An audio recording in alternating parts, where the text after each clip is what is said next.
All right, first thing we want to do before we start assembling this is, even though it got cleaned and tanked at the machine shop and all that, it's still not ready for assembly. So you can see here on the deck surface, there's a lot of imperfections.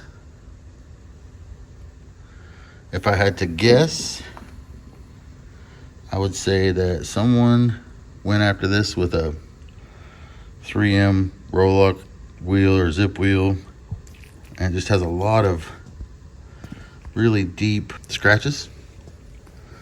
But you can still see the mill marks down underneath all of it, so it's not, it's not so far gone that it needs to be milled or anything, but you can see some light areas, some dark areas, and you can see that it's not 100% smooth. Now, if this was a copper gasket, it, probably just clean it up, scuff it with some Scotch-Brite, and put the O-rings in and roll on. But since this is an MLS gasket, it needs to be smooth. I mean, you can clean this type of deal. You can clean it up here at the shop. You don't have to take it to the machine shop. So I'm gonna get to work on that, and we're gonna try and get this in a little better shape for an MLS gasket. You wanna take a straight edge. This is just a regular steel straight edge. It's a Starrett 380. Put it on the deck, and whenever you do that, you want to stay away from any of the holes, because the holes get pulled up. So the threads on these small blocks go all the way to the top, so around these holes get pulled up. So you want to stay away from all the holes. And so like back here, you got 2 holes. Even though they don't have threads, you still want to go, you don't want to be near the holes. The holes will throw off your straight edge. But then once you get straight edge, you just take a flashlight at first and you drop it down behind the straight edge and see if you can see any light. Yeah, just a little bit there. A little more on that one. Yeah, there you go. See there? This motor was leaking in between these 2 cylinders. So this being low makes sense. This one was a little low, so I would say this one's 3 thousandths tops, and this one's less, 1 thousandths, maybe half a thousand. We're gonna get that cleaned up, and since we're running an MLS gasket, we're gonna try and get this as smooth as we can get it.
We are getting there.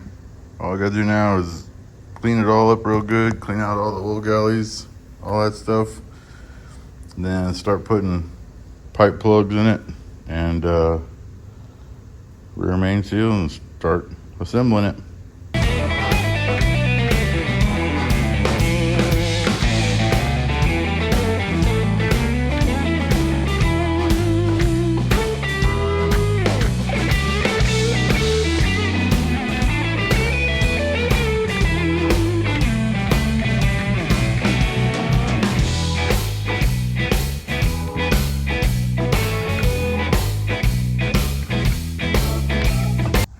So this is the oil filter location on the block. Since I'm going to be running an external oil pump now, we no longer need this. You could probably buy a block off thing and bolt it down with O-rings and whatever, but I don't have one of those and I don't feel like ordering one. So the oil leaves the oil pump here, goes in the block, comes out this hole into the filter, and then it goes out this hole into the main oil galley. So I've plugged the hole under the cap, and I'm going to plug this hole, and then that'll leave us still having an oil tap here external if we need to, but it'll just get plugged, and then this will be good to go. Little tap magic for the win there.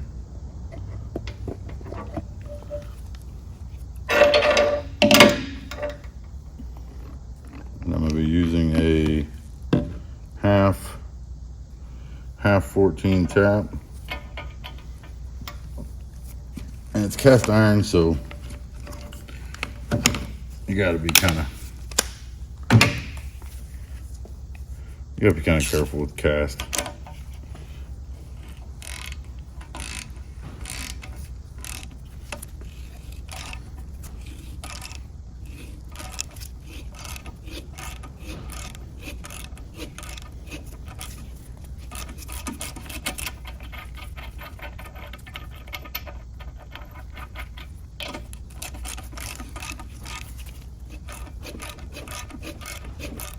You can hear it cutting threads in there.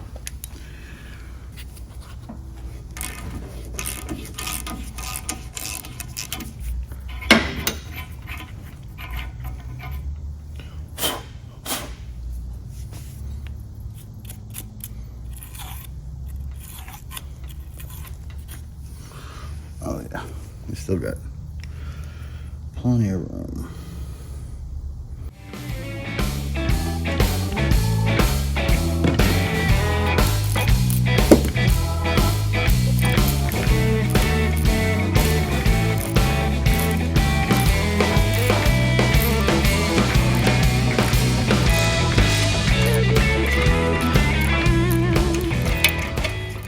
On this block, these are your oil galley plugs you're supposed to put in, but behind those plugs on the lifter galleys, it's tapped for a 1/4 inch pipe plug, so you can put restrictors or whatever you want in those. So I'm blocking the front. This one had restrictors in all 4 sides, but now I'm blocking the front because we're going to feed oil in the front from the external pump, and that's going to force the oil down the main galley to the mains, go all the way to the back, and then in the back I'll put the restrictors, so it's true priority main oiling is the plan.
Okay, so as you can see,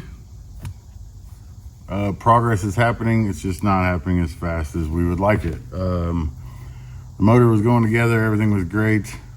Got the block all cleaned up, crankshaft in, checked all the, clearances and whatnot, and apparently I ordered the wrong rods. When I put the piston and rod in the motor, piston come up out of the hole a lot. So that was a miscommunication, mess up, screw up on my part. We've got the right rods on the way now. As soon as those get here, hopefully in the next couple of days, as soon as those get here, it's gonna be wham bam, thank you ma'am. Heads are done. I've got all the parts here, head gaskets, head studs. We are ready to rock and roll. I got the info from Bobby at Cam Motion on the cam card so I can degree the camshaft in.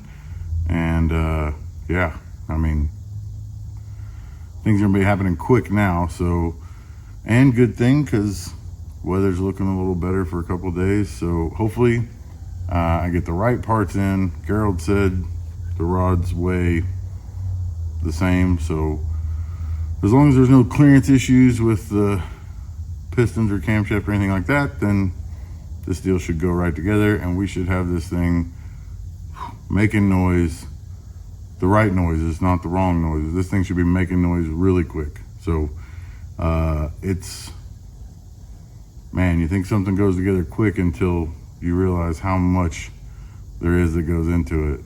So especially when you're changing parts, along the way. If it was just a ring and bearing and hone and deck or whatever and fix the heads, it'd be a couple hour deal. But whenever you're changing parts inside of an engine, this it's gonna happen. You're gonna have mock-up after mock-up. I had the crankshaft in and out of this thing 5 times before I just trusted the thrust clearance. So and talked to Gerald about it a little bit, but thankfully Gerald has been there, so I can lean on him, and my buddy at Race Tech leaning on him, and lots of you guys in the comments that are super smart, like the JRD guy.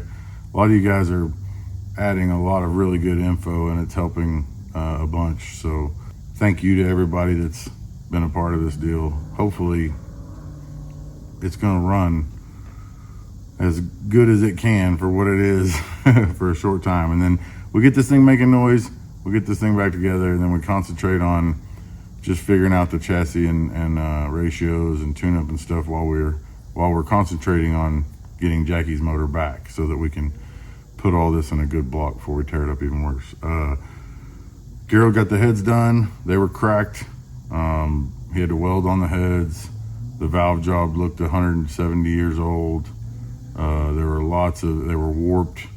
Lots of issues on the cylinder heads. So, but Gerald got those all fixed. If you have time, go check those out. Gerald put a video up today of the heads getting fixed, and it goes a little bit more in depth as to what was wrong with them and how he fixed them, and it's a pretty neat little process. So if you have time, go to Brand Racing Engines YouTube, check that out, leave him a comment or a like, and you can find out the answer to the real question: is it Gerald or Gerald?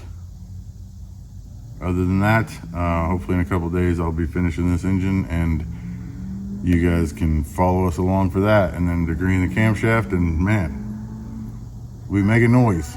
Another thing is, Jackie got the rods that came out of this engine, the Oliver billet rods or whatever. She got, well, 7 of them. 1 quit on us. No call, no show. But she got those on the website. They're signed, cleaned up, ready to rock. 1 per person, though, is all we're allowing, because we know how it goes. Somebody will buy all of them, stick them on eBay, and mark them way up, and we don't really want to do all that. So that way, whoever can get to them can get to them. MidwestStreetCars.com.